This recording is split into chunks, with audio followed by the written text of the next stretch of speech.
First of all, I want to thank YDS for inviting me. It's quite an honor to be here, and thanks to all of you for showing up on a Saturday when you could be sleeping in. So just to give you a quick history of All Education Matters, I launched All Education Matters in 2009. I have quite an extensive academic background because I was a nerd, like probably a lot of you in the audience, and I wanted to become a historian, as a matter of fact. But I started out at a community college, and I've been all the way through Ivy Leagues, et cetera, but then it wasn't for me. But the point in saying that is that, and I'm sure a lot of you are familiar with this, you know, when you're having parties and so forth, you talk about your student loans, and it, you know, it was a theme that kept coming up and coming up and coming up. And last night I was on a radio show, and I was asked, you know, is there a personal reason too for why you've become an activist and an advocate for people with student loan debt? And I said, you know, that's a good question, because a lot of it is driven by, and these are the values of YDS, is my belief that higher education is a public good, and that's been eroded, and that it's very much under siege. And I think a lot of you you're aware of that. But the personal is that I left academia, and I moved to Washington, D.C., which is, wow, what a cheap city, right, if you live there. And yeah, and so the housing crisis happened, right, and everything is just going to hell. And I'm having this conversation with my brother, who, by the way, is working on his PhD in history too, and he says, you and your husband should buy a house. My friend, you know, he just bought a condominium for $40,000, and he's going on and talking to me about, you know, all the nice things about this property. And I'm thinking, okay, where am I going to get the capital for this? I have a lot of student loan debt, which basically is like a mortgage. It just wasn't possible. And then I started digging around, and I found that the mainstream media, the discussions about student loan debt was just not very sufficient. A lot of the data is coming out of actually an organization that had at one point been a lender, which I think is kind of interesting. So this is when I launched the blog All Education Matters in 2009, and it became very research-oriented towards digging into the relationship between student loans and banks, the markets, the financial sector, but more importantly, reaching out to people and finding others who were in debt and struggling, and really focusing on the testimonials of people, and having this as a space where people could come and share. And I just started, the influx of emails just spiked, and people, you know, their confessions and their stories of struggles, and having to choose between medical bills and defaulting. It was quite intense in the beginning. But as this all kept growing, I created 2 Facebook groups. I got attached to a bunch of bloggers. They're known as the scam bloggers, if anyone's heard of them. They focus on the law school. They call it a total ripoff. The scam bloggers are huge. There was also someone else who joined in who has a degree in social work. So it became this whole community of us that were supporting one another and also delving into the problems of higher education and how it's basically become a scam.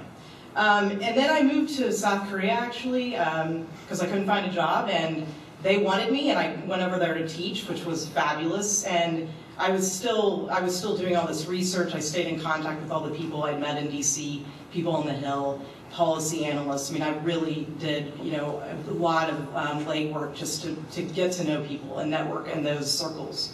And when I moved to South Korea, a lot of my readers implored me to incorporate. They said, please become a nonprofit. I said, oh, okay, you know, and I started off a fundraiser, and I think I want to say in about a week I raised $1,000, and this is money coming from people with lots of debt, so it meant a lot to me. And so at that point I was able to incorporate, and just this past October I celebrated my first year, so yeah, hopefully I'll be celebrating my second soon.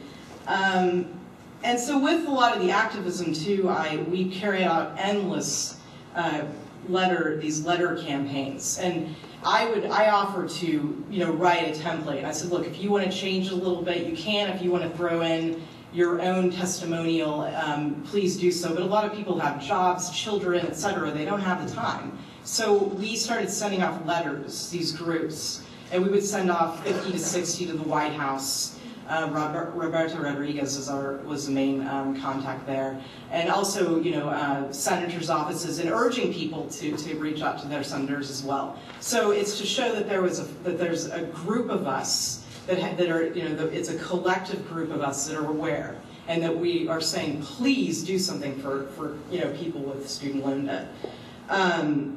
So I guess now I continue to do outreach. That Occupy's been exhilarating for me. I was just stunned and of course not surprised when it started off in September 7th, on September 17th. The signs were so moving from the people that had the education and the debt. I mean, this was a huge theme. I see someone raising their hand. And then also sort of that idea, that's going around that I love is the concept of occupying the media.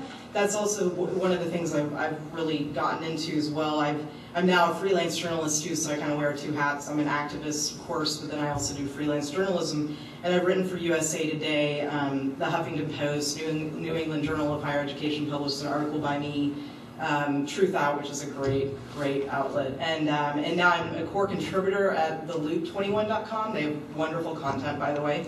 I'm not speaking about my work. And then I'm also a columnist at hypervocal.com, which is it's funnier. It's really good stuff. But the thing is, it's about networking for me, being at a venue like this, and then also the power of the pen. The pen is a weapon, and let me tell you, I urge all of you to start blogs, get connected, if this is something you're passionate about, because, that also shows a united front. And social media has, played a tremendous role in helping me, but also, then I meet people face to face. So that's sort of my story. I'm done with speaking out me, so we can turn it over.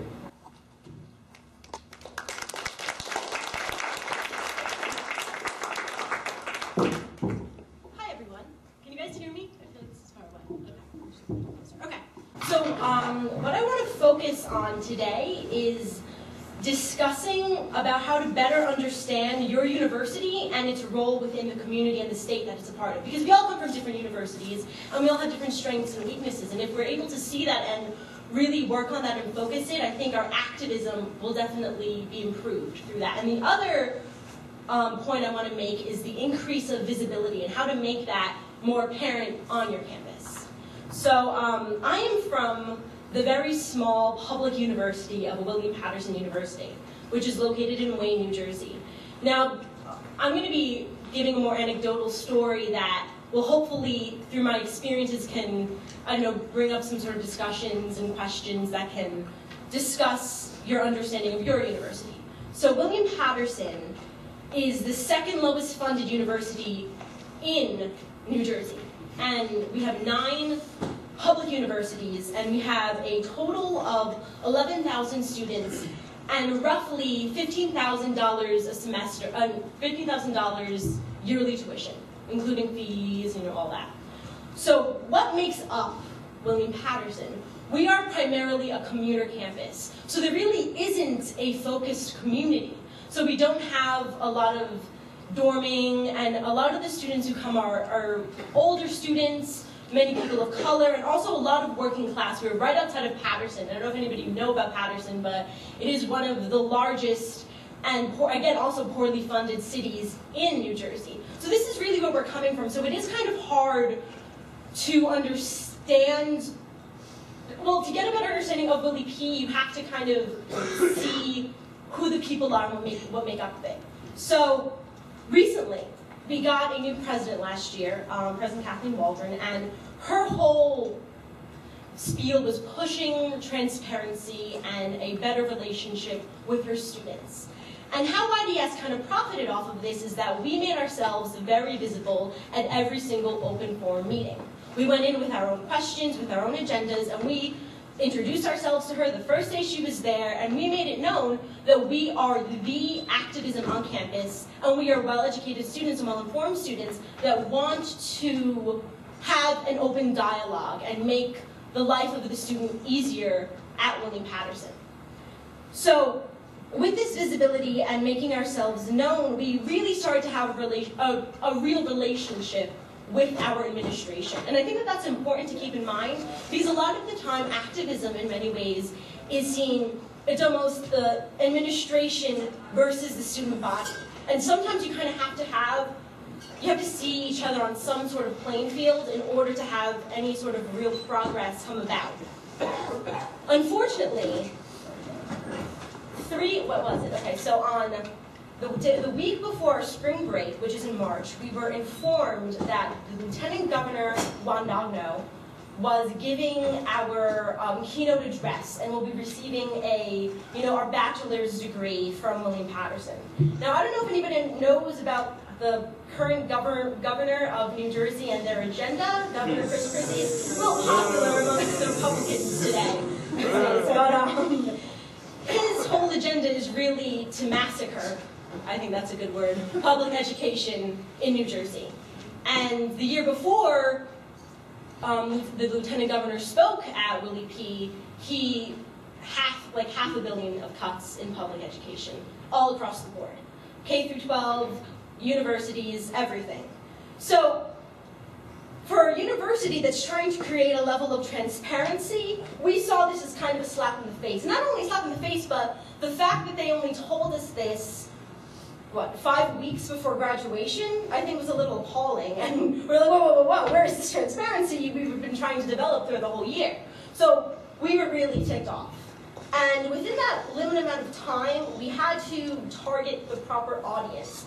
And a huge problem, and the most important, was getting awareness of who the Lieutenant Governor was. Because a lot of people went up to them like, who? Do you know the speakers? I have no idea. I don't even know who she is or what she stands for. So this was something really important. So doing teach-ins and having some sort of awareness would have been ideal, right? But we didn't have the time, we didn't have the tools. So what we did is we targeted the departments that were more, I guess, leftist leaning. So we focused more on the humanities, the education departments, and the art departments.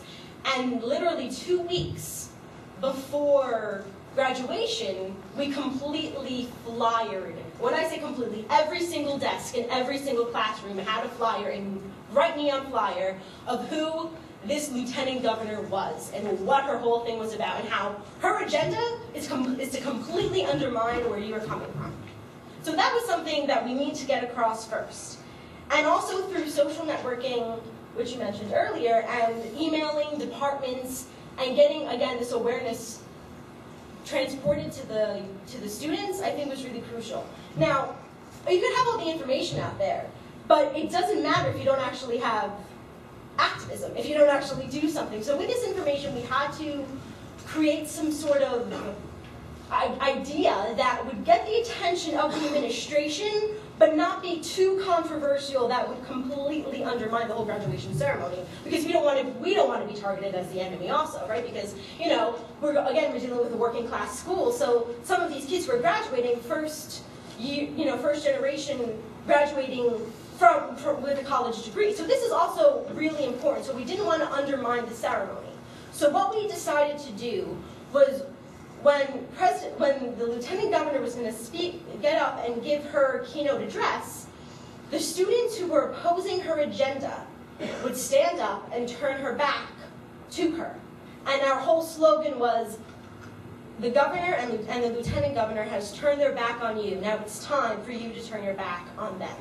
And this, a little catchy, right? So it really got kind of the proper awareness that I think that really was really effective. And it wasn't nasty, there wasn't any sort of really serious discourse that came out of it, but it was made aware that we were very unpleased with this event and of what was taking place. And through this transparent, and it was really great. So we had our graduation at the Izod Center, which is where the Jets and Giants play, Meadowlands, and so it's a really huge, over-the-top type of theater.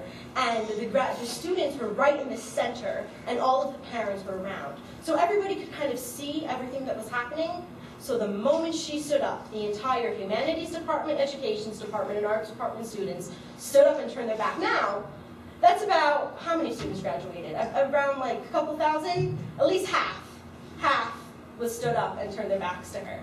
And and then right when she was done, we turned back around and sat right back down. So there was, so the ceremony continued, and it was victorious, and the message was made clear to the administration. And I think that's really what is the fundamental key. And also, I, who wasn't graduating at that time, and other fellow YDSers in the audience stood up in solidarity and turned their back. And actually many parents also in solidarity with us also stood their backs to her. So there really was this communication and this overall, it was a really beautiful thing. But so what came out of this? To our shock almost, because it was the president's first term as this new president, she really didn't want to create a huge controversy, and the Star-Ledger picked this up. All the major New Jersey newspapers and blogs were writing about this. This was huge. Photos were everywhere, and I mean, it was on like, I think I hit like some of the main television networks as well, so that was pretty cool. But besides that, I think this blow-up really taught the administration something that they couldn't take us for granted. So when the Board of Trustees went in to decide over the summer the increase in student tuition, we only got a 2% increase, which is the lowest it has been in the past 25 years. And we thought that that was pretty cool. I mean, it wasn't, you know, I mean, the insurrection didn't happen, but still, it was something that our message was made clear. We were able to get our point across. And, you know, and there wasn't violence, there wasn't, you know, it wasn't a blatant disregard, but we just wanted to make ourselves clear. And I think because we used the tools of our university, and we really tried, I guess was the proper word, and made ourselves very visible, I think that really is what got us the success, and ultimately the respect of the administration in the end. So that is something, and so how does this help you guys, right? This is Willie Patterson's story, okay? So what does this have to do with Temple or Worcester or whatever? I think what you really have to focus on is understanding who you guys are and what you have to work with. Because, I mean, we are a mess of a campus, and if, I mean, we were able to do it, I think a lot of kids can, because as long as you have a platform and you're making yourself very clear in what you're opposing, and I mean, with this situation, it was very black and white type of opposition. But I think that that really is the fundamental key. And I know, through my success with this, and what it taught me is really never backing down from what you believe in, even if they try to undermine you no matter what. So, I don't know, so that's the Willie Patterson story and what I really want to share with you guys today. Thank you, Isabel. How are folks doing? Yeah. All right. Thumbs up. How many of you all are familiar with USSA? Okay, that's good. The Student Labor Action Project, SLAP. Thank you, Chris Hicks. So USSA is founded in 1947, I think in particular on the fight to kind of reinstall or instill the GI Bill, right? We've had a lot of roles to play in a lot of important victories along the way. Creation of the Pell Grant, the Higher Education Act, student aid reform, anti-Vietnam, stuff, and we were infiltrated by the CIA at one point. So the organization, we were very active internationally. Not anymore, but we're trying to get there. Has a very interesting history. It's a student-run, student-led organization in the sense that the students are the ones that convene every summer at a National Student Congress, decide the direction of the organization, and then sit on the board of directors, whatever you want to call it, to run the organization, make the decisions, and push the organizing forward. And so, just to give you a little bit, I got those little broad strokes in terms of the context of the organization that I'm coming at. I got involved signing a postcard on campus. Some of y'all got involved in similar ways. Okay, well that's fine. To a table more. There was that workshop earlier, right? So I got involved signing a postcard for the DREAM Act. I mean, it was an issue that was very close to me and a lot of my friends in and of itself. But I think it touched on and it really politicized me in a way that unveiled this mask of inequality, unfairness, and ridiculousness in terms of the system that we live in and the one that we're trying to change. And so I wanted to come here, and I was very honored to be invited by YDS. USSA has played a good partner role with you all for a long time. Some of our organizers went on to work for your all's organization back in the day. But here to talk about student debt. So there was a workshop that was done on this earlier, but right now what we're dealing with on the national front is an underlying crisis that nobody really seems to be talking about as much up until more recently. Right? On average, every year we're graduating with around $25,000 in debt. How many of y'all are going to be graduating with student debt? Let's take a look around. That's a lot of people, huh? Right? We're graduating, and I think, Sean, you put this best, we're graduating with mortgage-sized loans and no homes into an economy where youth unemployment is around 18%. And yet they expect us to graduate, get a job, hopefully in 6 months, depending on what your loan is, to start repaying that back with a wage that we all know is not going to be up to par to make that happen, right? And so we're reproducing and just continually perpetuating the poverty cycle here, right? For the first time, this generation, our generation, we're going to be worse off than our parents. And that, in and of itself, is a fact that is so horrible to think about in this current century. We're supposed to be thinking about forward progress here, right? Well, at least that's what the idea is. I think what's also so contradictory is that, when you're hearing the current rhetoric around, the Republican presidential, nomination process, we don't want to indebt our future generations, our grandchildren. We don't want to indebt them, we can't make these decisions, to further bury our future in debt. And I sit there with my hands up saying, look at us, we are the ones that are graduating right now, right, that are being produced and just spit out by these machines that are loading us up with debt and then putting us with a future that is not as promising as it was, right? We were promised an equitable, right, an affordable and accessible education, and that's not what we have left with. And I think more so that's what we kind of walk forward with at USSA. We believe that education is a right and not a privilege. That everybody should have the opportunity to an accessible and affordable, quality education, a diverse education, and that by no means financial barriers should ever be installed to get you there. But I think right now, every hour, $600 million more in debt is being added to this whole, clock, this ticker that is going to cross $1 trillion, this year. $1 trillion in student debt. And nobody is talking about it, right? We had Steph Gray, that I think was supposed to also be on this panel, that started a petition that lit up like wildfire, right? Because it's an issue, student debt, when we talk about it, it's one that's very widely felt, and it's also deeply felt by a lot of people, right? And it's not just current students that are having to be politicized around it, because I know, at least this was my personal story. I signed up for a loan, but I didn't know what the hell I was signing. I'm a first-generation college student. My parents didn't come. They came to this country, didn't know the system. What am I going to know? So all I knew is I needed to pay for college. I needed to get this damn degree that people are talking about, right? And so there was a need to get that. And so I think that's a common story for a lot of folks, and we only realize after we graduate what we really got ourselves into, right? Well, I think the whole point right now is that we find ourselves in a situation where we're doing an extensive power analysis of what we can actually win and how we can make change in this whole mess that we seem to be caught up in, right? And we start asking ourselves, well, what's the answer? Well, Steph Gray's petition talks about if you're unemployed, we shouldn't have to be penalized for that. We don't have the money, we don't have a job, we can't pay back these loans. Why are you expecting us to pay back these loans, right?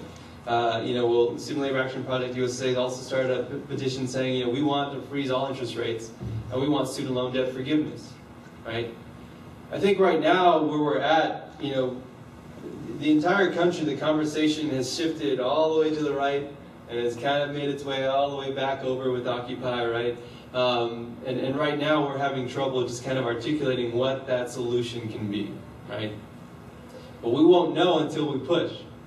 And I think that's what is fundamental, and I think what more important about this space is that we should be continuing to talk about a world as it should be, not as it is. And it takes organizations and activism, folks that are up here, folks that are sitting down there, for you all to go back and to start having these larger visionary conversations, about what things should be like, not as it is. Right? That's our whole goal, is to envision a society, an alternative reality as it should be, and not rely on the status quo, because right now the status quo has been screwing us year after year for the last 20 years, and our generation is going to be continually in debt moving forward. And so right now, we're searching for immediate relief. I mean, you all know that you can't discharge your student loans in bankruptcy. I mean, you think that's a load of crap. Right? And that was something that was changed as recent as 2005, right? Who says, why can't we change that? Why can't we discharge our debt if we go into bankruptcy? I'm not saying we should go into bankruptcy, right? You'll take that upon yourselves, but we should have the option, right, of relinquishing that debt. We shouldn't have this debt that follows us for a lifetime. It makes no sense. And so right now the strategy for us is developing not only an immediate short-term relief that includes bankruptcy dischargement, right? The expansion of the current student loan forgiveness programs, right? But it's a two-pronged approach because you have those who have federal government loans. How many of y'all have federal government loans? All right, put your hands down. How many of y'all have private student loans? Banks and corporations, other financial institutions? And how many of y'all have both? Right? So a lot of us have both. And the solution that the Obama administration came out with only addressed one half of that. I mean, proportion-wise, it's probably not one half, but you all know what I mean, right? Nobody is talking about the private lending industry, right? The ones that have embarked a lot of our community members, right, in these predatory lending practices that are forcing us to default, right? That are forcing us to be indebted with $800 a month payments on loans that we know we can't ever, make ends meet because the interest rate continues to climb and that we're never making any progress on our principal. It sucks, right? And so there's a need to latch ourselves and to create a crisis, and to create a crisis that would allow us to garner their attention in an effort to push a larger vision forward. And I think right now it takes getting a million people to sign a petition saying that, let's say October 1st, 2012, we're all not going to pay our debt for 1 month, right? Because that's really the only power we have over these financial institutions is our people power, is our money, right? And we have to hit them where it hurts most in terms of their pocketbooks. But I'm also saying that we also need another strategy that allows for further regulation on these private lending industry, on these private companies like Sallie Mae, Wells Fargo, Bank of America, Citi, Chase, you name it, the list goes on. Right? There's a need to reinsert this conversation and have it become central. Right? I think more importantly, though, something that USSA advocates for, and something that we work to also create, is looking at ourselves. Right? There's a need to organize this stuff, but there's also a need to organize people to do this stuff. Right? We want to build organizations to hold a more sustainable movement. Right? Student turnover and youth turnover is huge on our campuses. Right? How many of y'all got involved in your first year? How many of you got involved in your second year? A third year? Fourth year? Right? But it's traditional on these campuses that you don't really get involved until your second or third year. And once you're hitting stride, you're getting close to that graduation date. And what does that mean for the movement? It's unsustainable, right? It's unsustainable. So there's a need to take that and take ownership of that, focus on leadership development, and build structures and infrastructure that outlast the student, right? But that build power. And so, we have projects all across the country that build a statewide affiliate structure. We have affiliates like the University of California Student Association that represents all UC students, who back in 2009, when fee increases were going to go up 32%, turned out 10,000 people to walk out on the first day of classes. You have our affiliate in Wisconsin, United Council of UW students, who, when the collective bargaining struggle and fights happened, turned out about 7,000 to Madison, right, and played a crucial role in helping unions fight that struggle, right? And right now we're building projects in New Jersey, so there's New Jersey United Students that has kind of emerged in Colorado, the Associated Students of Colorado, in Michigan, right? Students are trying to band together and to build these structures. So there's a need to look internally, right? Self-empowerment, self-organization, and collective power is also a route that we have to take. Right, and so, I really just kind of leave more time for discussion and for questions, because I think that's what's most important, is us, having an exchange that would allow us to get towards some solutions that we can work towards, but also just letting you all know that there are resources out there, there are people that are doing similar work, and we all share the same struggle. It's just a matter of putting those actions and making it happen. So, thank you all.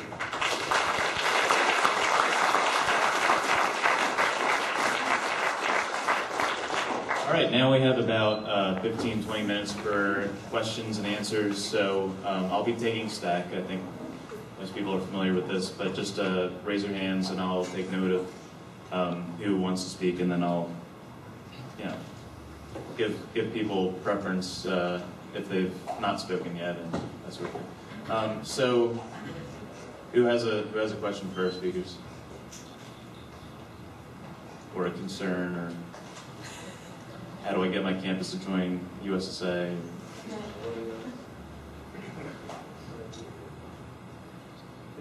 I guess just to kick the conversation off, because I think it is something that we need to have. I'm not in college yet. I'm actually a high school senior, but I am really interested in getting involved. And I was wondering if you have any advice for someone who will be entering this system very soon, or if I should do anything now. And I think there are pockets of activism on all college campuses. I mean, traditionally, historically, right, students have been at the forefront of a lot of social movements and social change, and so if you really want it, you'll find it, right? But I think in a lot of instances, and you all can probably attest to this, you know, there are already organizations that are organized on your campuses, and they ain't doing anything, right? And so, you know, in my case, I went to the University of California, Santa Cruz, and I got together with a bunch of progressive student organizations and student of color, you know, and said, you know, we're going to take over the student government, and we're going to make it an activist body, because they've got a budget, they've got different, you know, breadth and width in terms of, you know, and width in terms of their reach. Why not? And we in California, I mean, it's kind of like a statewide progressive network that has basically done the same thing. It's taken over their student government and used it and turned it to become more of an activist body to do things. I mean, that's what's happening in New Jersey, right? You have folks that are getting into these positions, right, and using these structures as a means to effectively organize on a statewide level with budgets. But what I'm saying is, when you get out to a campus, if you look for it, you'll find it, right? And sometimes it takes creating those spaces. But you know, I think, you know, first things first, you just got to go to meetings. I think that's what's most important: talking to people, finding out when meetings are happening, and just getting engaged. And to add to that, I think, you know, if you know the school you're going to, why don't you start reaching out now? And if I can just use my prerogative as the chair here, to build on what Victor was saying, student governments were a victory that students won in the 60s and 70s that they didn't have before, in order to you know, have more say over what the administration does. And sort of, a lot of student governments have sort of lost that over the decades and sort of become like a way for people to pad their resumes to find jobs after college and that sort of thing. But we still elect them, and we still have the opportunity to re-seize those student governments for their original purpose, which was to give students a say in how their universities run, and we need to exercise that right that our predecessors won for us. So that's my little 2 cents. So, more questions. We actually had more time for questions than I originally thought. Right, I see a couple of hands. All right, let's go over there first. I have a question for second speaker from William Patterson. So you talked about knowing your community. I'm just interested if you prefaced your project talking to, when you were when you were networking with professors and with students, did you preface your project as one that was affiliated with YDS? Or did you find that, because I know from my personal experience, in my hometown, you bring up socialists, the conversation ends. It's done. So I'm just wondering what your strategy was. Well, going on what Victor was talking about earlier, we had a lot of YDS members who were also part of our Student Government Association, so we did have that duality, so we were able to use it to our advantage, as well as working with NJS, which is New Jersey United Students, which is a broader coalition of all of the public universities in New Jersey. And again, it's all of their student governments coming together and forming, you know, a plan for a more reasonable student lifestyle. And I think with that sort of legitimacy that we had, that we were taken seriously, I think the fact that we were socialists was almost second to all the bigger things. You know, so again, so it really is really important about networking and creating connections with other organizations and fellow activists, because it's bigger and better with numbers, right? More people. All right, and then I saw. This question is also for Isabel. When you were pushing for the, you know, decreasing, I guess the increase of tuition, was that a process that was just, you know, using agitation to sort of sway the administration, or were you actually in communication? Did you have meetings with the administration, or was this like an agreement that students came to with the administration through, Well, I think it really was ultimately, I think what it came down to, it was a response to our activism, to the stands that we made at the graduation. I think it was almost their way of apologizing in many ways. Now, that doesn't necessarily mean that that's the best way we wanted this to go about, but it still was a form of a success, right? So I think what's really crucial with that is, with who we worked with within SGA, they had the numbers and they knew what we needed to focus on, and they were having more of the conversation with the administration about that, again, going to Board of Trustees meetings, and just bringing up questions, asking, just being aware that we wanted to be a part of it, and again, with this new president, we wanted to have more transparency. It kind of all fit together really well.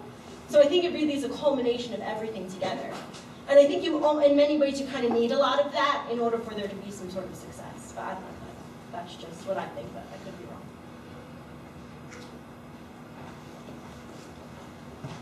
Why don't we go in the center? Same, I just forgot your name, Jersey girl, but I was wondering if you have been following at all the Rutgers-Camden merger that's happening. Can you speak about that at all? Actually, I'm not really very much aware on it because I'm from more North Jersey, but there is a lot of things that are going on in New Jersey right now. I think the main thing that we're focusing on is across the board. The faculty, all the faculty are working without a contract for the entire state of New Jersey, and they've been working without a contract since June of last year. And this is a big problem. And this is something, and I think what a really big problem is again, the lack of knowledge on the part of the student body. And I think, again, as YDS, we've been doing a lot of teach-ins, a lot of petition signing, and again, we're trying to form, again, solidarity between the faculty and the students, because again, the administration is fighting us against each other because faculty, they're not advising, they're not doing a lot of the things they're supposed to do. So right now within NJS, there are a lot of bigger issues, also like King University in New Jersey is having a lot of problems with the president. So there's a lot of things going on right now, and that is something definitely NJS is working on and discussing in the conversation. So a hand in the back. What's your suggestion to someone in a very small school who's going to get a started to get this information out? Question for the other. Well, I was going to say, I can start, and then if you want to take over, since you're so on the ground with this stuff. We've all kind of mentioned social media, and for me, a lot of it has been a widespread scope, with reaching across the country and even the globe. Actually, I get people responding from Australia, but I think what is important to remember too, and it sounds like what Isabel you did with your activities, is using social media at the local level.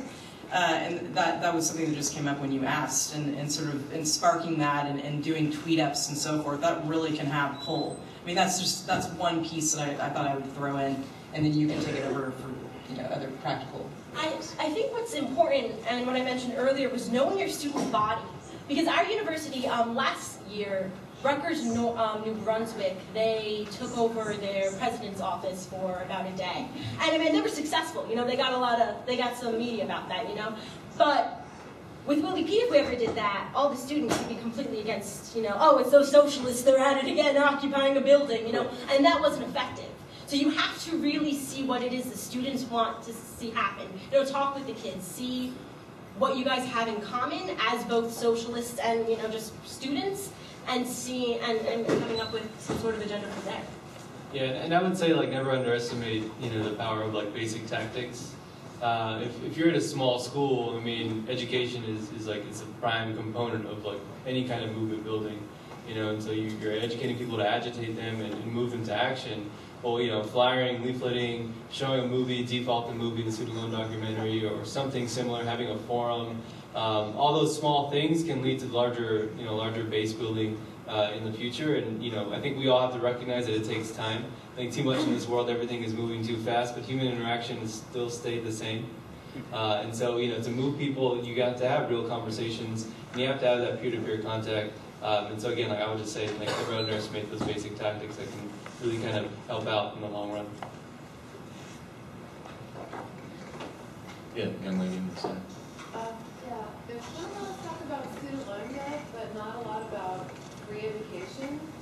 And California actually had a free university system back in the 1950s when Ronald Reagan was governor, and he didn't like that idea, so he did away with it. So a lot of people aren't even aware of this, and it was very successful, and the state did it well and affordably. So my question is, we know that we can do this because we've done it in the past. We have the money to build bombs and we have the money to build weapons, but they keep telling us they don't have money for healthcare and education. So how can we send this back to we want free education instead of just talking about, oh, we're not going to pay our loan debt anymore, because that sounds great, but it's not very realistic because they're just going to take it out of your paycheck anyway and garnish your wages. So. Yeah, I mean, I think ultimately the student loan debt conversation is an intermediate goal. It's not anything long term. The long term vision is free higher education. I mean, everybody should have access to higher education, regardless, or education period, right? But again, like, you can't have it unless you don't start talking about it. And I think right now, you're right that the master plan in California, higher education was free and it was funded and financed publicly. You're seeing a fundamental relinquishing of state responsibility to cover that bill. I mean, that's privatization. That's a much larger conversation to have. In Ohio, I mean, there's lots of talks of some sort of enterprise model. Oregon as well. Wisconsin, the same thing.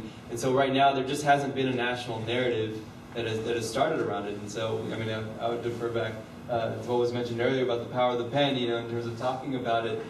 That's where it needs to start, right? And I think ultimately, before we can start building a campaign around it, you just have to start building awareness around, this can be a possibility, and it can be financed. I mean, Michigan's trying to do it, where they can fully fund their higher education system.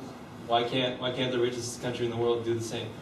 Yeah, I think that's a good point that you make, and I think part of the narrative, and it's clear from what you're saying too, that this, everything I write about, and I know a lot of other writers that are concerned about the student lending crisis, they're focused on that as well.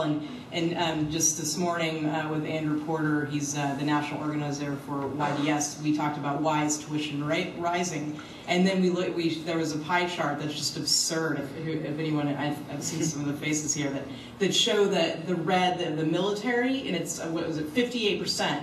Like you were talking about. I mean, these are drones killing people away from us, and I think millennials, which you guys are the ones that have, you are bearing the brunt of so much. You're bearing the brunt of basically Reagan and Thatcher and this system, the neoliberal system being put in place in 1980, when there had been mixed economies, there had been different types of economies. This is now the dominant form, and you've seen the state being dismantled. And that's why, as you were talking about with California, and I'm aware it was a wonderful model, and look at what's happening to it now. It's devastating, and this is why, and I just credit, all of you students who are activists, but we have seen the California students are such models. Especially what they did at UC Davis, and we all know now what happened because they were protesting tuition costs. But I think this is correct that this is we're just sort of at the beginning stages, and as Victor mentioned, this discussion when I started it,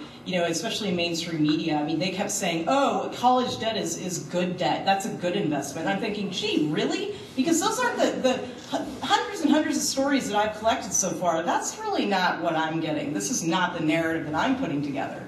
So that's also a shifting, having to shift away. And you guys are all educated. You're thinking and you're realizing, like all of us here, gee, I don't know if I want to leverage my future. And on this type of degree, which is also a travesty, because for instance, we really need the humanities, which, as we all know, funding for that in particular is being slashed. But those are the people who are the critical thinkers. We need them, and so it really also becomes the task of outreach. And this starts at the kitchen table. I know that sounds corny, but it really does start at the kitchen table. So.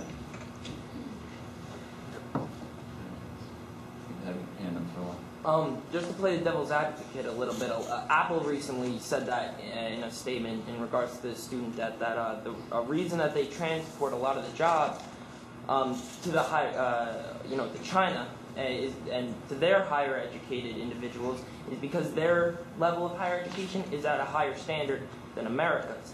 And it doesn't seem like that's been part of the dialogue. That maybe, if I could get your opinion on this, that maybe we need to make a stricter regimen and hold a higher level of standard to ourselves in college and make it so then we're more competitive intellectually with them. And a lot of Harvard professors, etc., agree from this libertarian economic point of view that a lot of the reason the jobs are going overseas is because they not only they work cheaper, but because they do have a better education. Do you think there's any legitimacy to that? Stop in. China's where it's at because it invests in its infrastructure. If we had, I'll be honest, we don't invest in our infrastructure. I mean, look at your all's public colleges and universities. And yeah, it's fine for these Harvard professors to say that because, well, they have billion-dollar endowments and they're able to fully fund their institution. But when you're looking at public colleges and universities, community colleges, junior colleges, technical colleges, state colleges, university systems, they're not funded where they need to be at to be effective. And even then, like, you know, the proportion in terms of money that goes to instruction and money that goes to just, capital building costs and other materials, or, your baseline operations costs, is just, it's not equitable. And so until we can fundamentally change the way we look at investing in our infrastructure by fully funding our institutions, then I feel we can hold ourselves to a higher standard. But right now, it's like, we're saying, yeah, why aren't we there? Well, we're not there, not because our people aren't capable of being there, but because our government is not capable or doesn't want to see the possibility of being able to fund these institutions that they know need funding to function correctly. And to add to that, I know in the Middle East they are investing heavily in education. As I said, I taught in South Korea. I taught at the younger kids. Not that you guys are kids, but it's very clear too. And there's plenty of articles that show this as well in South Korea. The heavy investment in education. So to sort of add to that. And I think going off of what you both were saying, and particularly in New Jersey, I know that there's this push now for technical schools, and a lot of public universities are now leaning more towards that. And this denying of the humanities and the critical thinking and the more, well, this is what the job market is appealing to. And I think that's a problem. And I think that you're losing the backbone of critical thinking that way. And that's, I mean, that really has to be a conversation that we need to talk about and discuss more. And I also have this crazy idea that I think maybe students would be able to excel more easily in their classes if when they went home after their classes, all they had to worry about was studying and doing their homework and not working like 6 hours at their part-time job, which they have to take in order to pay a slight part of the tuition for the semester. So why don't we go over here? Yeah, I was wondering if you had any comments about the current state and possibly the future of the Occupy movements as they relate to campuses. I think that is absolutely critical, and that's what I mentioned when I introduced myself. I was so excited, and of course saddened too, with the signs that I started seeing from people on the ground and that I wrote about, that well-educated, this much in debt, want to work. This is such a powerful movement, and the fact that it is leaderless and has its strengths in that, I think, and I've gotten in touch with Occupy colleges. It's too bad that they weren't able to have a representative come here, because they are the sort of the center point for organizing, and I just think this is the place that we need to start going, in terms of activists, or what was going on at UC Davis. But obviously the presence, like Zuccotti Park, I was there actually a week before it was destroyed, and I was just down there a few days ago, and it was just amazing to look at the emptiness, even though there were still people there, which was great. But I think that shift is going to happen, and I'm sure a lot of you are aware there's all this discussion of going to Chicago. There's going to be a lot going on in the summer, and my hope is, to continue to see this being, a theme of student loan debt. Obviously, there's other issues like income inequality, poverty, issues with the environment, but I think that that's really going to be driving this, which just excites me to no end. Yeah, and I think if history tells us anything, it's that campuses have to be the bastions in terms of where these conversations are happening and continue to happen. And even if it seems like it's becoming dormant, we know that the springtime is coming and that people are gearing up to do stuff on a much larger scale. I think what we haven't noticed is that, Occupy campuses have been expanding, right, as a means of just expanding base. And so I think once this thing does hit the fan, in the spring, I think we're going to see maybe even a larger resurgence of activism and activity than we did when it initially started. And I hope that it's something that, again, like, it's up to us to go ahead and make sure that continues. So if you don't have an Occupy on your campus, start it. There's tons of students that are doing it as a means to try and, expand this message that has kind of come on in terms of the 99%. I think, again, I think campuses are going to play a critical role in the coming spring. All right, more hands. My question is for Victor. So you mentioned the fact that politicians aren't really paying attention to this at all, and I completely agree. And especially amidst like the Republican nominations, the things going on right now, how can we make student debt like forefront? How can we make politicians pay attention to us? I mean, it's hard, right? Because you have to look at what kind of power do we actually have over them. And I think in a lot of ways, you know, obviously not everyone's going to agree with you, but you know, we don't have money. we don't have that power over them. But you know, in 08, we turned out more than we ever did in history since when the voting age was reduced to 18, and we have people power, right, in terms of activism and organizing and direct action. And I think in and of itself, we have to look at that as core and fundamental to try and grab the attention and to try and make that the conversation. And we have to look and take those opportunities, right? And so I think it takes us looking at what the strategy is. April 15th, there's going to be, I think, change.org, the Student Labor Action Project, Jobs of Justice are going to try and train 100,000 people, on the economy and what's been going on. It's about engaging in that. In Washington, D.C. on the 26th, and the USSA is having a big action at Sallie Mae. Don't tell anybody. But that's also something that you all can engage in, right? And so there's opportunities and pockets under which you all can create a kind of a sense of a crisis. And I think in and of itself, when we can succeed to change the conversation or to shift the spotlight on the issues that we know that are important to us, we can somehow grab their ears and start talking about it. I think overall it's just going to continue. I mean, it takes the pushing, right, to happen. And I think in California, that's what's been happening. In Michigan, that's why you have this legislation that's been introduced, right? In other states like Ohio, Wisconsin, Oregon, I mean, these different egregious proposals that are being put forth, the conversations are starting to begin to happen only because we're making them happen. And I think we have to take ownership of that and our ability to do that and plug in where we can. Also, if anyone wants to come to the Hill with me, please. I don't like to eat lunch alone there. So, I walk the halls. Boy, that's a joy. But what's important is that it's important because I go to these offices. I've met with congressmen. I sit down and I say, okay, how are you going to solve this $1 billion problem? Oh, that's too complex. Really? So what are you doing here? I'm sorry. How long have you been on the Labor and Education Committee?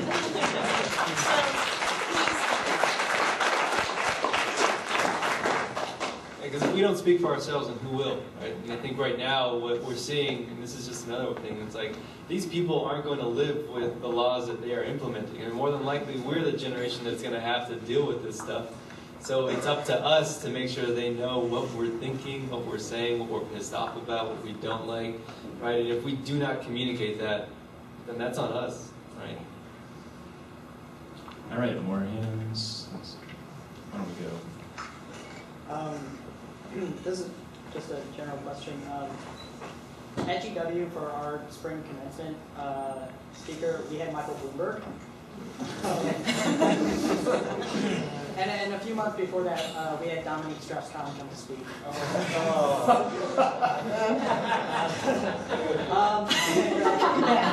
Good selection. That's the kind of school that GW really is. It's basically the poster child for our corporate university, really.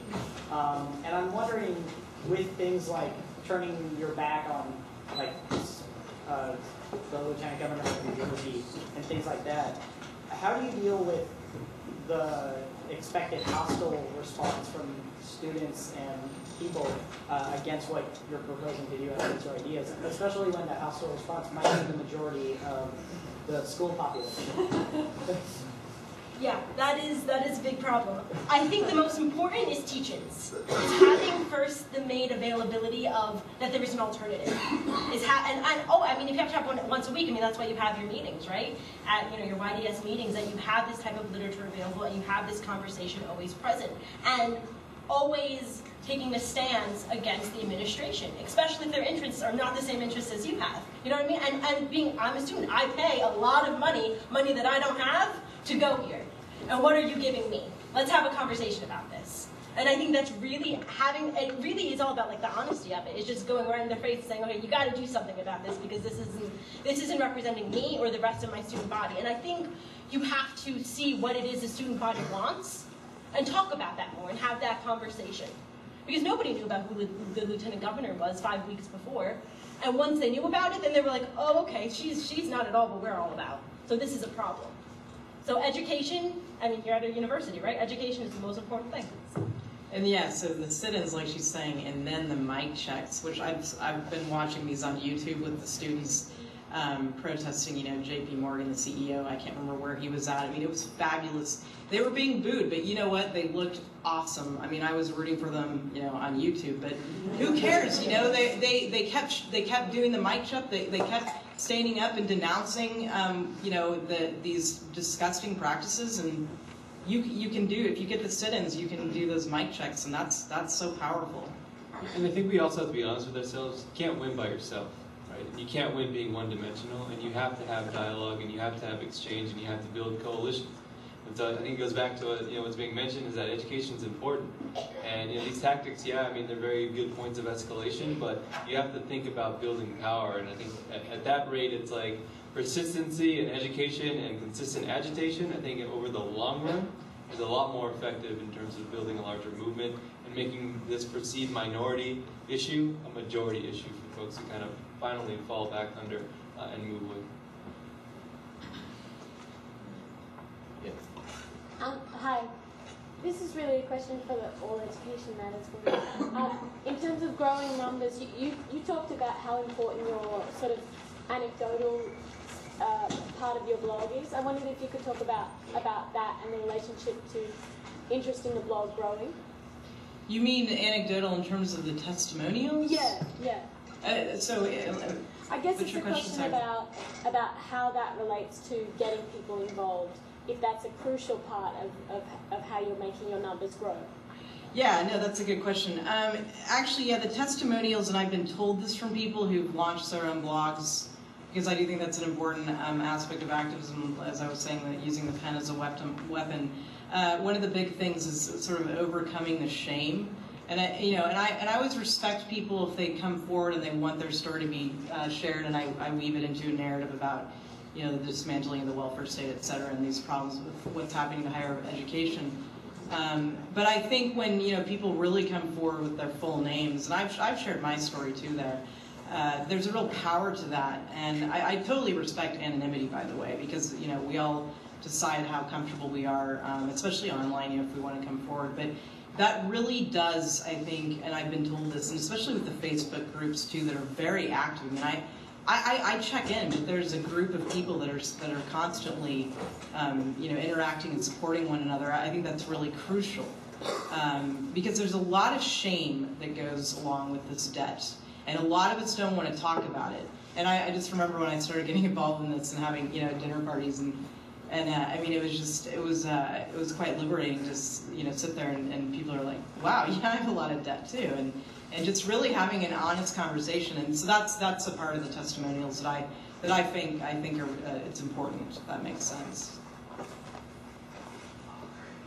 Okay, I think we have time for like 2 more questions. I'm going to privilege women and people of color. Why don't we go?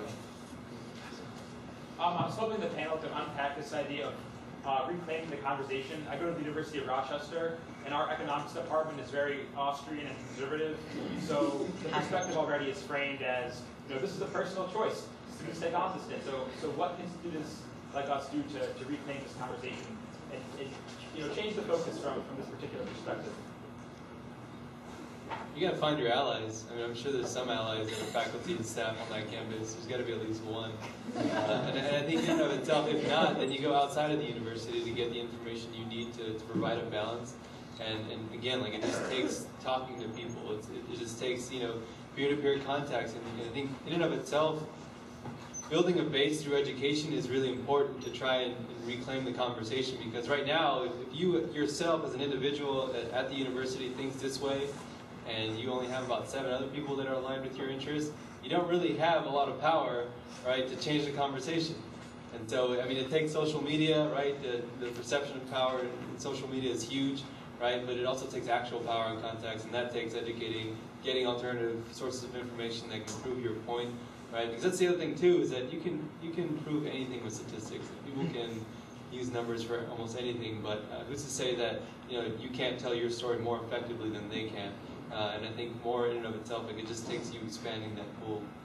And also on a more intellectual level, if you don't need a professor to explain to you the Communist Manifesto. You know, you and your friends can sit around and have, you know, like a reading group. I know within YDS, that's how we understood Marx. We had a Marxist reading group, and we went through everything, and we just talked about it. And sometimes we were wrong, and sometimes we were right, but it didn't matter. We were having a dialogue, we were having a discussion. And once you know that knowledge, and you're able to talk about it and think about it critically, that's, you know, that's it, you know, so. And just one thing with the social media I want to add. It's obviously an important tool, as I said, you know, to connect in this virtual way. But I think the most important, and what getting to what Victor's been really hitting on, and justifiably so, is that using it as a tool at your local level, using it to meet people face to face, and building on those relationships and making them, you know, very, very real. So that's how I use it. A lot of the people I've met over Twitter, I now know in person and Facebook as well. So that it's really critical at intersection. I mean, I love social media, but it has its limitations. You have to be, you know, you got to do face to face, and you have to have these sit-ins and come together as a group in a real way. Yeah, I think the other thing that is like a cool idea. I mean, we've got our students are doing this at some campuses, like pseudo WikiLeaks. You all know like I-9 information, tax information. Right? In your university should be C3, you know, I guess tax exempt. You go on the I-9, you know where their money's coming from, who it's going to, etc. So you start demystifying, you know, your target, and I think in and of itself, like, create a Twitter account. It's like Wiki Rochester or something like that, and start posting this information. And you know, it's legit because if it comes from the government's IRS or you know, from these I-90 forms, you know, to some extent, it's just you have to start chipping away at whatever perceived power exists. And I think in terms of this question, like, how do we overcome this dominant ideology that everything's like a personal problem? They're not social problems, they're not collective problems, they're not structural problems. It's on you, it's your individual responsibility, all that kind of stuff. Some people sort of think that we're at a disadvantage now than we were in the early 30s, because back then people thought collectively and now people don't think collectively anymore. Well, that's not actually really the case. Like in the beginning of the Great Depression, people were still like very ashamed of their unemployment and ashamed of their foreclosures and stuff, and people would like pack like empty lunch boxes and strut down the street as if they were going to work, and then like go beg all day and like to keep up the front for their neighbors so that they, you know, weren't exposed as being unemployed. So that really did change in the mid-30s, and it was because of social movements that if we turn up that street heat, then we really can change the collective consciousness of what our problems are. Are they personal or are they social? And that's what we need to do in the 2010s. Okay, so we have one more. We've got time for one more question. Yeah. Oh, okay. This is actually a really short one. I just wanted to address, you're talking about humanities and arts and how they were important. I wanted to also stress that the critical thinking doesn't just come from those. Critical thinking comes from the STEM fields just as much. And I think while us STEM majors, STEM is science, technology, engineering, and mathematics, we're thought of as sort of the douchey libertarians. We're not. We care about this stuff. We have massive student debt as well. And if you get us involved, we can also be a valuable part of your organization. So reach out to everyone.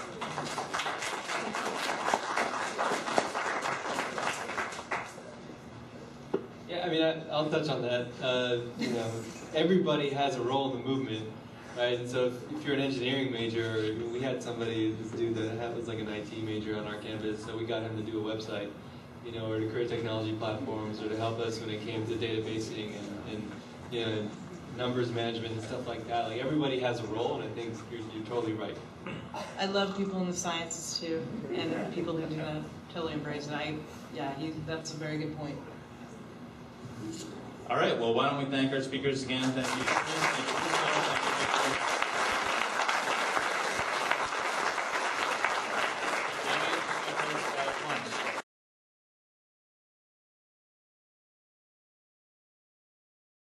With no stability, no benefits, and so on. My parents passed away when I was younger, so I'm in pretty dire financial straits, and it was pretty depressing being unemployed for so long. And Sallie Mae started knocking on my door. Now, because I couldn't pay Sallie Mae, they had wanted to charge me $150 every 3 months just to prove that I can't pay, to be able to put my loans into forbearance. And this fee that they were charging did not even go towards my debt whatsoever. And a lot of the boomers who have heard about my story in the media have said, well, $150 isn't that much. What are you complaining about? But when you're barely getting by, paying for rent, groceries, utilities, and especially in New York, you know that that's a lot of money. And again, that money wasn't even going towards my debt, not a single cent of it. Meanwhile, interest was accruing by $1,200 for every 3 months of forbearance, because my interest rate is ridiculously high. They gave me an interest rate of 9.75% because I didn't have a cosigner, despite the fact that I was practically waiving my parents' death certificates in Sally Mae's face. You know, I understand how interest works, but I wasn't buying a car. I was a low-income student who needed an education, so that's a predatory rate right there. So originally, before I started the Change.org petition against the unemployment penalty fee, which that's pretty much how we characterized it, to reach out to people who would not normally be interested in the student debt crisis. It's really a penalty fee for anyone facing any sort of economic hardship who can't make steady on-time payments, whether you're unemployed, underemployed, waitressing, have a healthcare crisis, have a sick child, any other economic hardship of that sort.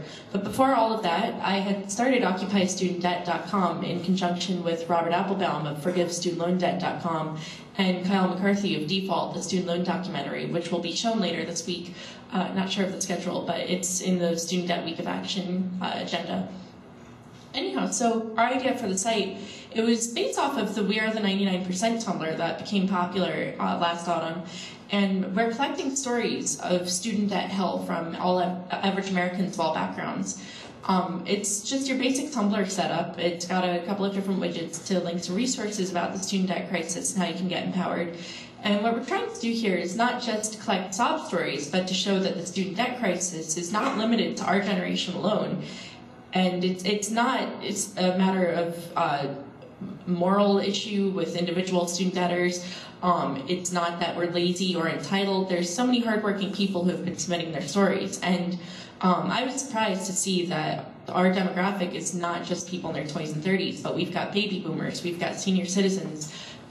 There were older American single moms who were suckered into going back to the University of Phoenix when they were 45 because they wanted to stay competitive in the workforce, and now they've got no health care, no retirement, and $600 a month in bills that they're going to be paying off until they're 93.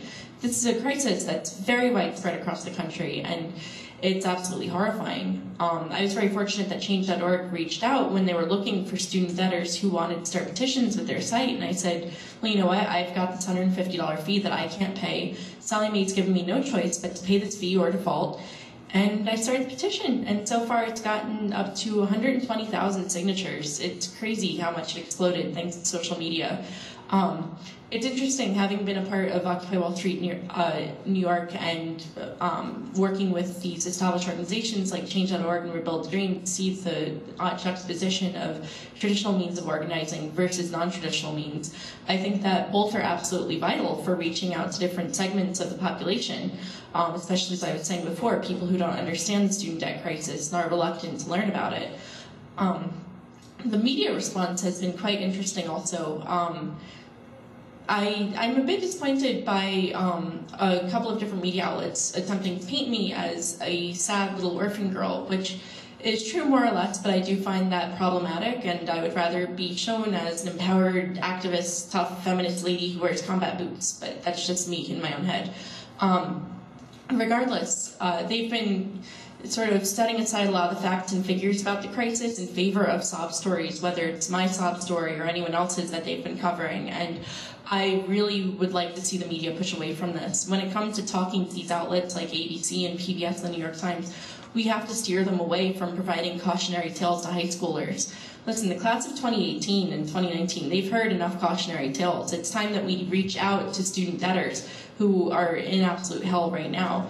The people who are suffering most from the student debt crisis, they're not on college campuses. They may not ever return to a college campus, and that's why campus outreach isn't the only appropriate means of outreach to helping everyone out. When it comes to lack of bankruptcy protection, there's people who are losing their homes, who can barely afford food, who are still saddled with this debt and have no means of getting rid of it. With the lack of income-based repayment, it's just deferring dreams for so many Americans left and right. Let me look through my notes and see what else I want to say. Sorry, this was pulled together a little bit abruptly. So with regards to my campaign, it really is just about this forbearance fee, but I think that small strokes fell big oaks, and it's a good place to get started. I would like to see more radical change, but I think when it comes to these larger companies, much like with Molly Catchpole's campaign against Bank of America and their $5 debit card fees, sometimes you have to start very small in order to break down the larger crisis. Because the student debt crisis, it is just such a big, hairy, disgusting mess, and very, very difficult to break down, very difficult to explain with all the legal jargon, economic jargon. But if you start small, you can have big wins. So I'm going to mention... what I would like to see for the student debt crisis is not only outreach to those who have already defaulted and those who are suffering the most. I would also like to see the dialogue in the national media change from one of victim blaming to holding predatory lenders accountable. I believe that Sallie Mae is a predatory lender through and through. There's a class action lawsuit against them right now for penalizing students of color with unfair interest rates. This is not being publicized. In every interview that I've done in which I've said Sallie Mae profits from defaults, and I've explained in plain English why, they've cut that out. They've cut out me talking about how Sallie Mae does not provide income-based repayment at all. This needs to change. And if you're not familiar with this, with student loans, there's no income-based repayment for private student loans through banks. If I had credit card debt or gambling debt, I'd be able to discharge that in bankruptcy. So the whole argument of student debt being a moral thing, it's absurd. And if I had credit card debt and was not able to make payments, I would be able to go to a nonprofit credit counseling agency, and they would work as a go-between between my creditors and myself to adjust my monthly payments and interest rate according to my income. There's no option like this for student debt because Sallie Mae has spent millions of dollars lobbying Congress to make student debt, to categorize it differently from all other types of debt. So we really do need to hold predatory lenders accountable. Sallie Mae does need to be called out as a predatory lender, and we need to start direct action immediately in every way possible. I wish I had been here earlier for the student debt panel. Unfortunately, there was a scheduling conflict and I wasn't able to attend, but I would really love to see everyone's ideas for holding Sallie Mae accountable. Personally, what I did at Sallie Mae's offices 2 weeks ago is Change.org helped me hold a press conference in which I delivered 76,000 of the petition signatures in a box to the Sallie Mae executives at their DC office. They would not engage with me at all, despite the fact that I was there in my cap and gown with a big box of papers, looking very harmless at all, 5'2". They had armed cops with Kevlar, tasers, pepper spray waiting for me at the door, even though there were tons of cameras and reporters right behind me. It was, you know, the typical thing you've all seen at Ducati Park. They wouldn't engage with the media at all. They wouldn't let me into the building. An executive took me aside in a corner and wouldn't let me go into their offices. So they refused to engage with any of their customers whatsoever. I do think that the fax-in is an excellent idea. Again, I would love to hear more ideas, but I just want to say that I've heard a lot of talk about the debt strike, about voluntarily defaulting en masse, and I just want to say that I am opposed to this idea for 3 reasons. First of all, lenders profit from defaults. Given the lack of bankruptcy protection, generally when you default, you're going to end up owing double what you took out thanks to interest and fees and so on. And because of the way that student debt laws are set up, they will get that money. Even if you do not pay, they will take your tax returns. If you're disabled, and again, to discharge student debt in bankruptcy, you have to be 100% disabled on death's doorstep. And even then, if you do actually die, they'll just hit up your mom and dad for the cash or your next of kin. It's next to impossible. So if you even have a chronic illness like MS, they'll just garnish your disability checks. They'll garnish your Social Security. They'll do whatever it takes to squeeze every penny out of you. So if you default, they will get that money. And again, Sallie Mae profits off of defaults. This is their business model. That's why they don't provide safety nets to help students avoid default. The federal government has income-based repayment, deferment for the unemployed, and so on. No, there's no safety nets because they want students to default so they can collect that cash. So a mass default is great for these lenders. I mean, given the fact that the actual default rate is estimated at approximately 1 in 5 students in 2012, despite what Sallie Mae will tell you otherwise, if a mass default were to scare these lenders, they would already be shaking in their boots. And ethically, I would never advocate that anyone voluntarily default because of the consequences. If you default on student loans, you may never be able to buy a house, rent a car, buy a car, rent an apartment, or even get a job with the 60% of employers that check credit when hiring. Defaulting has serious financial consequences, and yes, it's very much possible to live off the grid, but I think that there's a lot of people who would like to, I guess, keep their credit in line, and many of us are quite radical, but many of us also would like to be able to rent apartments in our name one day, and we gotta have that option open. I'm trying to reach out to not just the radical segment, but also the Daily Show liberals, no matter how much I get mad at them for just constantly reposting jokes on Facebook as opposed to doing direct action. These are still people that we need to bring into our movement. I could just never ethically let anyone voluntarily default, not only because of the consequences, but because we're already victims. We don't need to be martyrs. So anyhow, until consumers have any real legal power against lenders, we don't need to sacrifice our futures. We do need to regain that legal power. We do need to work with traditional means of notifying Congress about the true impact of the student debt crisis. We do need to work on changing public policy and not just changing the guidelines that these lenders have for themselves, because the big banks aren't going to budge.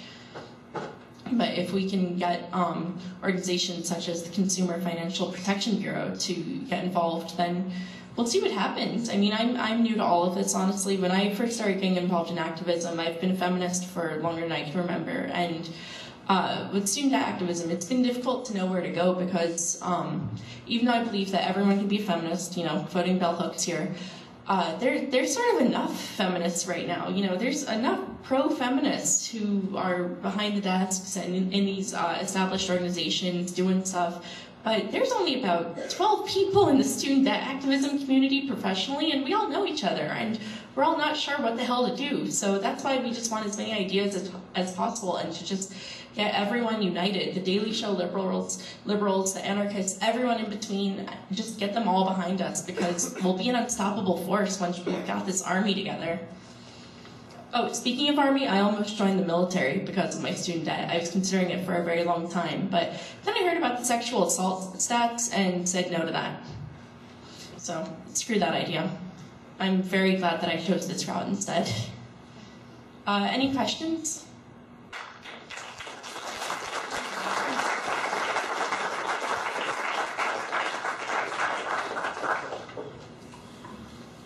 All right, so let's have a brief question and answer session with Steph here. Sounds like Steph's very interested in feedback, so let's see some hands. Evan? Thanks for coming. What I wanted to ask you about is, I understand your opinion about why students shouldn't default en masse, but what do you think about maybe picking a month where students get together with other people experiencing like credit card debt or other types of debt, and not paying their just for that month, like not paying the bills for that month or their student loan debt for that month? So I guess it's sort of organized. If we could get enough people together for that, but I just don't know if it would be possible to really get such a large amount of people in order to scare lenders. Again, I mean, currently 1 out of 5 students are defaulting. That's millions upon millions of people. If it were going to scare them, they'd already be shaking. Other hands? And a debt strike, it does work when the odds aren't as stacked against us as they are in this situation. It worked very well for Iceland in the face of the austerity measures that their government wanted to implement. Iceland only has a population of 500,000, and it's a very different situation.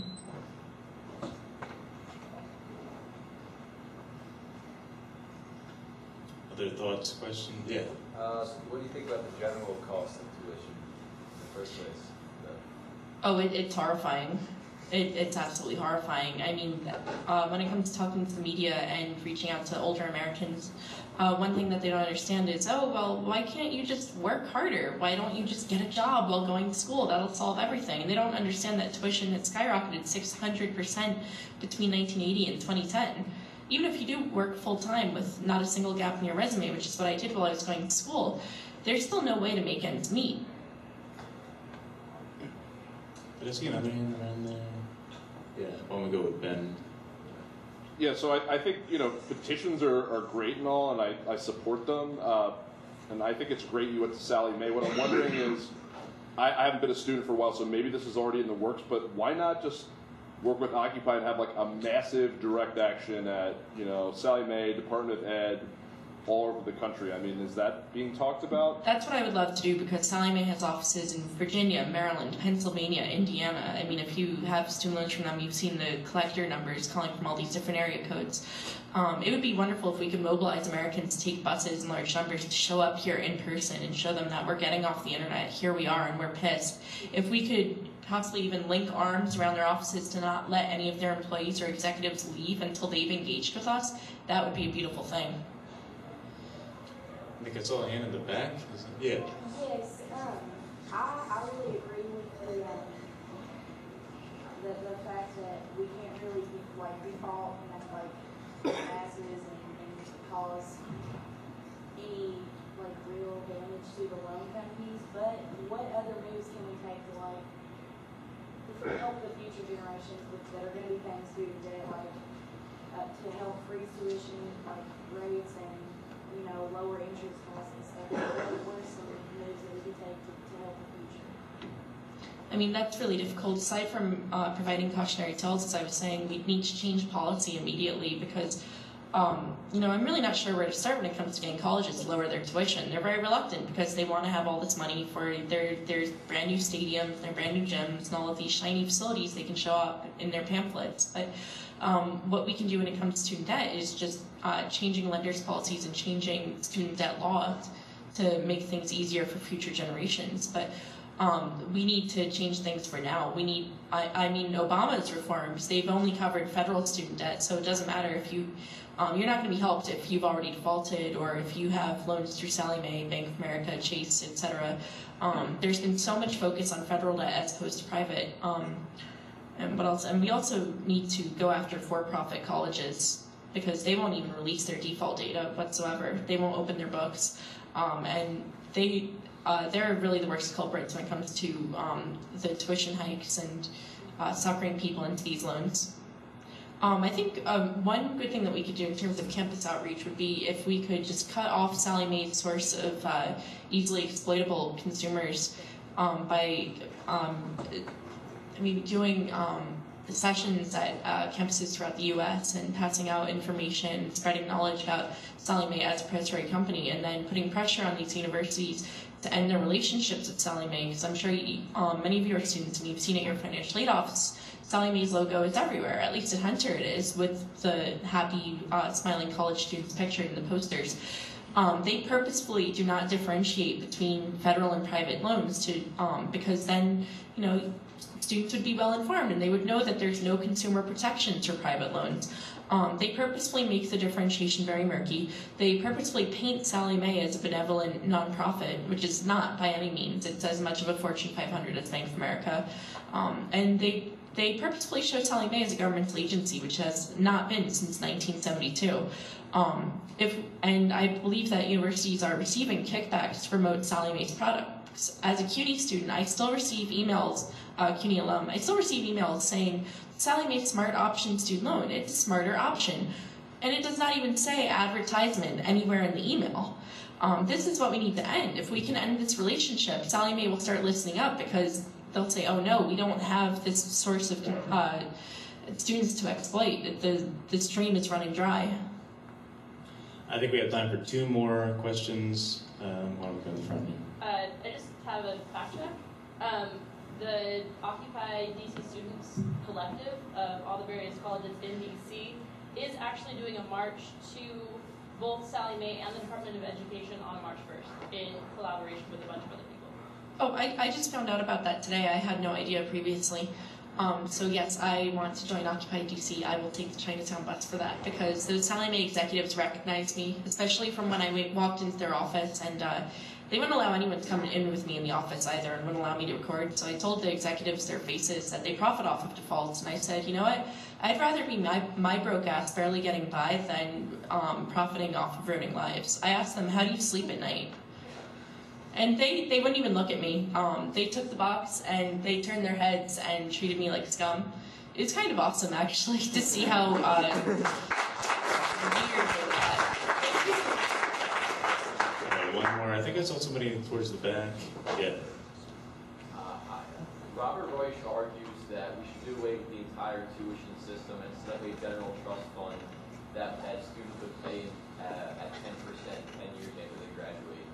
How effective do you think that would be, or how realistic do you think that kind of system would be? Oh God, I'm not an economist, so that one's a hardball question. But I do love Robert Reusch. He's pretty awesome, so I'm going to go ahead and say that he knows what he's talking about, and that sounds like a pretty great plan. I mean, I'm all for total student debt forgiveness, but the fact of the matter is we're still trying to change dialogue, like I said, away from victim blaming towards holding predatory lenders accountable. We're still trying to change dialogue away from students are lazy and entitled to students are drowning and graduates are drowning. So if we can just keep doing all of these very small changes right now, it will eventually lead to radical change. But I feel like it's asking too much to completely push for an end to tuition whatsoever and to ask for total debt forgiveness at this point. I'm all for it. But so far, I mean, after dealing with ABC and the New York Times and everything, I'm not trying to brag here either. I'm just saying, like, after these people I've spoken to, I realized that the American mainstream is so far behind us. They're light years behind us on this, and we need to start very slowly with them and just break it down as much as we can for them. All right, well, I think this was a pretty good, talk to get us thinking about the upcoming spring semester, which is probably going to be pretty hot in terms of student activism all across the country and most of our campuses. So let's give Steph a nice round of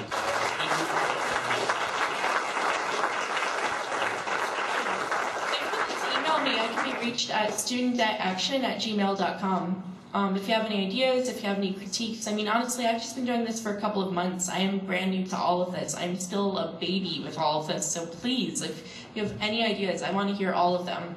And we can do this. Please join the battle against Sallie Mae and these predatory lenders. Oh, and to find out about the class action I mentioned about how they penalize students of color, RodriguezSettlement.com. Rodriguez, the traditional spelling of it. Oh, and OccupyStudentDebt.com if you have any stories or know anyone with stories. It's an awesome website.